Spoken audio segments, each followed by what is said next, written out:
अश्लील व घाणेरड्या ओंगळ भाषेत शिवीगाळ करून 420 कलमान्वये गुन्हा दाखल करण्याची धमकी देऊन न्यायाच्या मागणीपासून वंचित ठेवल्याचा आरोप चांदूर रेल्वेच्या डांगरीपुरा येथे राहणाऱ्या 50 वर्षीय प्रकाश महादेवराव मेश्राम यांनी केला आहे।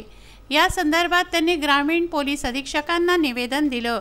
चांदूर रेल्वे येथील पोलिसांनी आपल्याला धमक्या दिल्या, अन्यायकारक वर्तणूक करून न्यायापासून वंचित ठेवण्यात आलं, तेव्हा गैरअर्जदाराच्या वागणुकीवरून त्यांच्यावर कायदेशीर कारवाई व्हावी व आपल्याला न्याय मिळवून द्यावा अशी मागणी प्रकाश मेश्राम यांची आहे। हां, डांगरीपुरा चांदूर रेल्वे।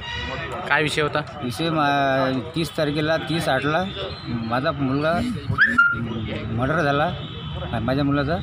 तर पोलीस स्टेशनले 5 जणांचे आरोपी केले, नाव सांगितले। त्याने एकच आरोपी केला, एक आरोपी आम्ही पकडून दिला।